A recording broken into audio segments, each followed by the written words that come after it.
Hey, remember the little mysterious tag we found on that 2010? Well, I have not been idle. I have been doing some great research. Matter of fact, I delved into the great resources that we have here at Grimes Engineering.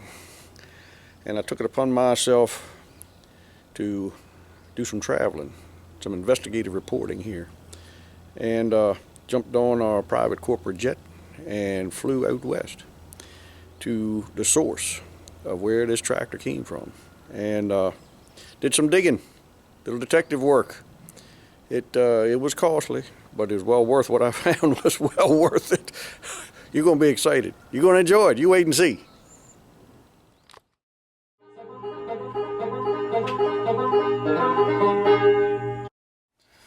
Okay, I'm filming my computer screen. John Deere has this thing. You can search the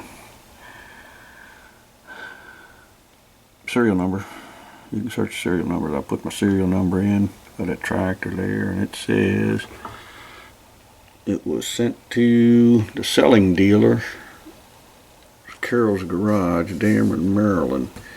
We've dealt with them before. And the responsible dealer is Gardner Equipment Company. Model 2010 gas. Let's see.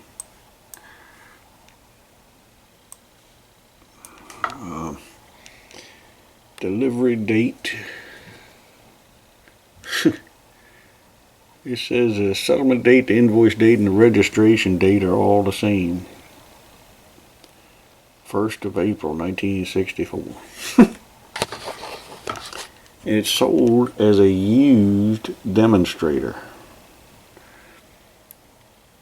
A 1963 model year, not 1964. That's kind of odd. Sold as a used demonstrator. Now, if they're going to sell something as a used demonstrator, I wouldn't have thought they would have sent it halfway across the country, way back east. Doesn't make sense. I gotta get to the bottom of this. Well, the researching it didn't tell me a whole lot. It's a lot of weird things on there. One thing, it was said it was sent to a dealer in Dameron, Maryland, Carol's Garage. We've dealt with them before. Now, Dameron, Maryland is way the heck down here. You got your you got Washington and Baltimore and Annapolis, and here I live right here. And Dameron, Maryland is way the heck down this little peninsula, all the way down here. Dameron, Maryland. I mean, it's almost like they wanted to send the tractor somewhere where it would never get out in the light of day. Hardly. I mean, there's only one road going in and one road going out, it looks like. So that's where the tractor was sent to. I'm gonna find out anything else. I guess I gotta go out west to some archives and see what's what. Oh well. And jumped on our private corporate jet and flew out west.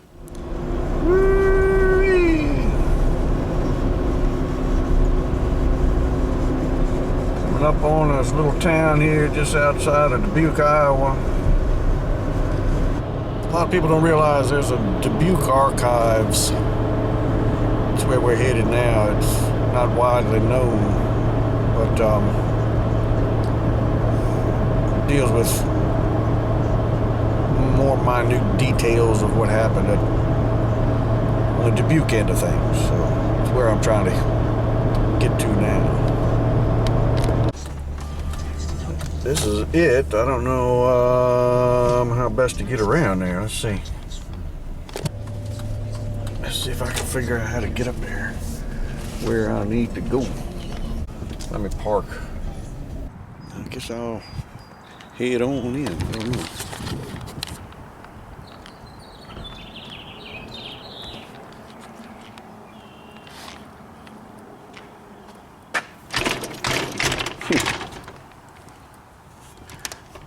Nope. Must be the wrong day. We'll try a side door. Here we are inside. They have a lot of things on. I don't know, they're not digital. What are they? I don't know. A lot of interesting stuff.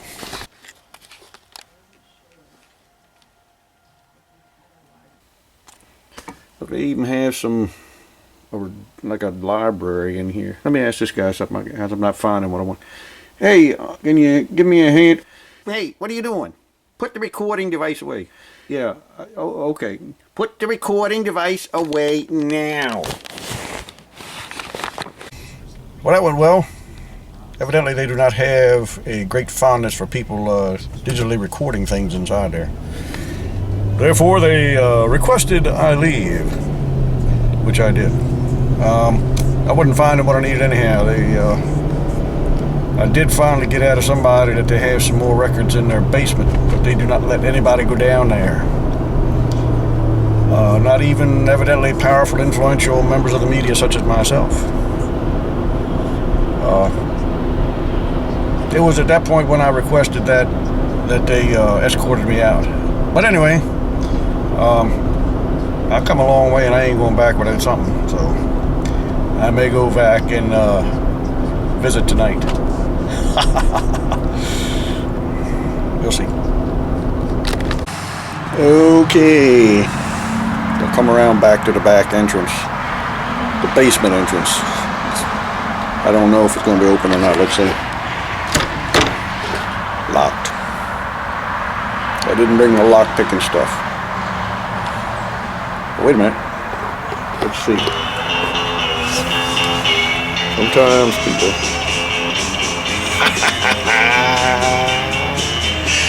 Would you look at there? Technically, it's not breaking and entering if you have the key. So I gotta sneak down there in the basement to find out something. Let's see what's going to open.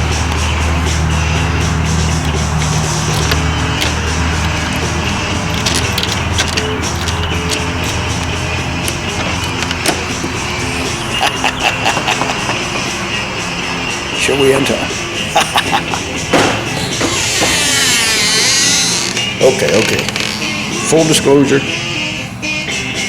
Frank, the night watchman, he told me I could come around here and told me where to find the key. Turns out he watches the channel, he's a fan. But anyhow, I wasn't going to tell you that, but you might think I'm sneaking or something where I shouldn't. But it would be a lot more fun if you thought I was breaking in, wouldn't it? Anyway, I'm an honest fella. I'll let you know what we find. Gotta use a flashlight from here on in, though, he said.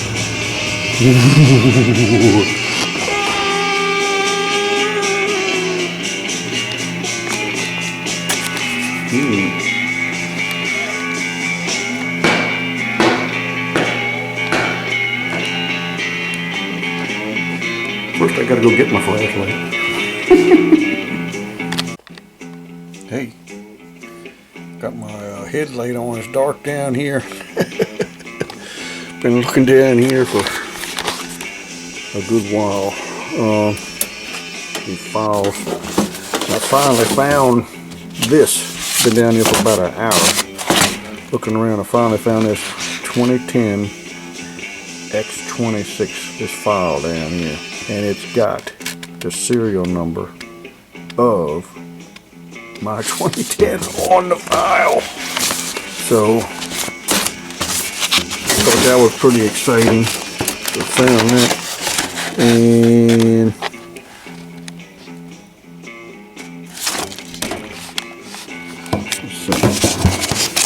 pretty dark down here. There was this. X26. There's the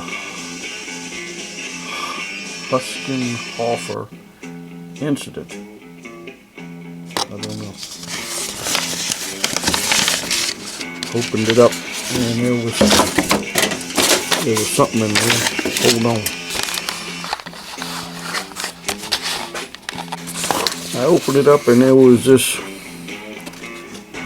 heavily redacted file in there with his picture of this guy on it.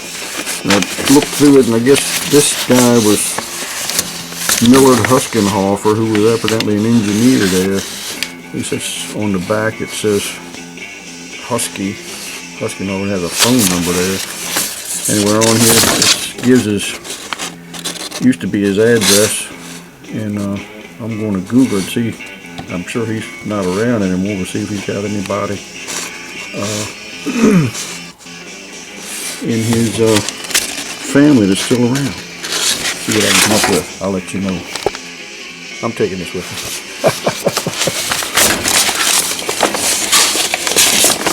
I don't think they'll miss that.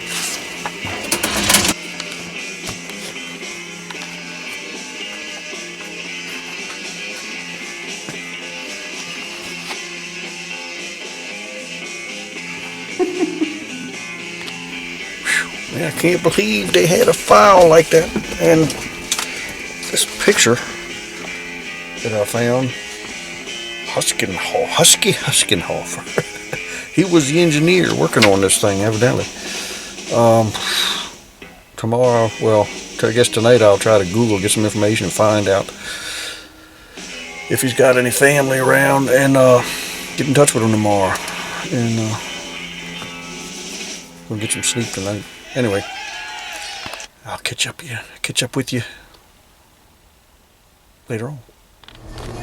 Look at there. Okay, I dialed in the number, the answer from Steve about his dad, Mr. Huskenhofer. Oh, hello. Yeah, is this Huskenhofer's? Was your father perhaps known as Husky Huskenhofer? Used to work for Dubuque Works at John Deere. Yeah, okay. Yeah, my name's Bill Grimes, and I'm doing a little story on John Deere at the Dubuque Works, and I didn't know if you would you have any time to talk to me? You would? All right. You name it. Appreciate it. That works. It's just, okay. Yeah, I got the address. All right. Sneaking out here to meet the son of Husky Huskenhofer. What a name. There's a couple more miles, I'll find him, I think. Yeah, we're heading to see Mr. Huskenhofer. If I can find his place, it's down this road somewhere. Going back in here and this little road. There's some interesting places back in here. Farmsteads and whatnot. Kind of, some of them look abandoned.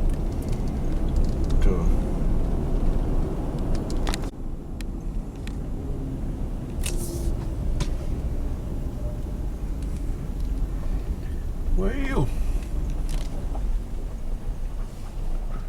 got this place up there. Let me drive on up there. For his privacy, I won't film anything without his permission, so I'll walk on up there. I'll give you a report later. Hopefully, he'll talk to me. Hey, little disappointing, just a little disappointing. He would not appear on camera at all. Don't sure why, but he was not interested at all in. Well, he did say something about his father had signed something, non-disclosure agreement, agreeing to never relate this story. His father did, and he was kind of nervous about if it was to be documented, digitally or anything, record of him telling it, that he thought there might be some legal ramifications. John Deere their lawyers are nuts. But anyway, what he told me was amazing. It's fantastic. I can't wait to get home to tell you. He let me. He showed me some pictures, and his dad was a head engineer there at Dubuque, and brilliant guy, brilliant guy. And he let me scan in some pictures of him and working on this tractor. Anyhow, I gotta go. I gotta get on out of here. So anyway, when I get home, I can't wait to do the video. Catch you later. Bye. You got Washington and Baltimore and Annapolis. Hey, it's good to be back home. Good grief. Crazy trip. Don't want this video to be too long. Let me just hurry up and tell you what happened. The guy was a great guy. His father evidently was a really brilliant engineer, Husky was. And back in the 60s, John Deere was coming out with the 20 series after the 10 series. He was an engineer at Dubuque. And it had always bugged the heck out of him that he always felt like the Dubuque engineers were looked down on by the Waterloo engineers and the John Deere company guys themselves, corporate, and as second class or whatever. It always bugged him. Anyway, they were talking about at that time, mid 60s, coming out with a tractor that would fill the gap in between like the 2010 and 3010, but they hadn't come out with the 20 series quite yet when they first started talking about doing this. They wanted to come out with something between the 2020 that would be coming out and the 3020 that would be coming out. There was nothing kind of filled that gap. So Husky, he knew that corporate was going to look to the Waterloo guys to come up with something, and it really bugged the heck out of him. So he, on his own, kind of without authorization, he came up with his own design, and he thought that the best way to fill that gap, he took a 2010. He knew it needed to be a little bit larger than a 2010, a little more powerful, because they were going to come out with what would become the 2510. And he thought he could take a 2010. He did. He grabbed one out of inventory. Like I say, he wasn't supposed to. And they removed the engine and put it in a 6-cylinder version of the 2010 engine, which they put in some combines and some cotton pickers and power units. He got a power unit engine put in there. Of course, you had to lengthen the frame out, just 2 more cylinders, and did some experiment with it. And he proposed to call it a 2610, and that was the experimental one that they used, and that's the X for experiment, 26, X26. It was going to call it a 2610, and they had put that engine in there and did some testing, and it was performed really, really well. I mean, the problem was that engine at full throttle put out more horsepower than the 4010 engine did. So I mean, they not only got something that was more powerful than the 3010, they also had something that was a little more powerful than the 4010 if they really, opened her up. And of course, he was going to govern it down, because this was a shorter stroke engine. It was governed a little over 3,000 RPMs. They were going to cut it back to 25 or something. That would put the horsepower down a little bit, but it still would have been a little more than the 3010 maybe would have been. I think what was the displacement, 248? I'd have to double check that. I know they made a 218 6-cylinder. I think 248. I'll have to double check. Anyhow, I just want to quickly get this up. So anyhow, they had tested it, and it performed really, really well in test field trials and everything. And they knew that they couldn't use it for heavy tillage or anything, but it was comparable to a 4010 actually, where disking and field cultivating and stuff like that. But one day somebody from upstairs happened to come by and see the thing, and like I say, he hadn't got it where he was to the point where he was going to present it to them yet as a proposal for something to fill the gap. At any rate, he got in a bit of hot water about that, and but he was. I'm condensing this a lot. He was so highly thought of by the John Deere executives that I guess they just kind of said, well, let's just pretend this never happened. You put the thing back to stock. It's obviously we're not going to use this. It's just too powerful, and we're not going to do this. So, but they appreciate his initiative and everything. So, at any rate, he had put that little plate on there, X26, on that one, and they put it back stock. And of course, by that time, they were getting ready to bring out some of the 20 series or introduce the 20 series. And they couldn't sell a thing as new, so they just kind of sold it as like they call it, a used demonstrator.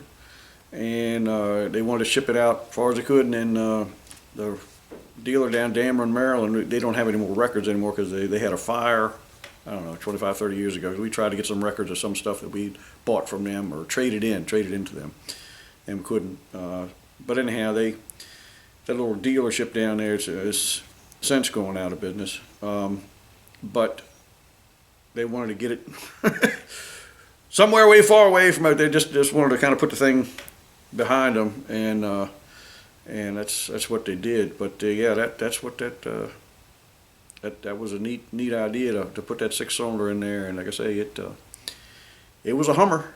It would really do the job. And he gave me some pictures. Like I say, I've been showing you some of the pictures that I've been talking, and it was really an amazing journey. I really enjoyed doing all this investigating and looking at that. And I've already purchased a 6-cylinder engine. Happened to be an LP gas version, but I'll probably set it up to run on just aviation gas with a regular gas carburetor on it. And I'm going to restore the thing back to how it was, the 2610. And I'll show you some work on that as we're going along. But anyway, just thought you'd enjoy that. I really did, and I think it's an amazing thing. It's amazing the interesting things you can find if you just do a little digging. I mean, almost every tractor has a tremendous story behind it of some kind. It may not be like this one, but some kind of story, and it's worth digging for. It's very rewarding. Hope you all enjoyed it. If you're going to remember anything from this video, two most important facts for you to remember are these. Number one, all the dates on that report from John Deere were the 1st of April, 1964. And the date this video was posted was April 1st, 2024. Coincidence? I don't think so. What's the significance of the 1st of April anyway? I'll leave you to figure that one out. Catch you later. See you.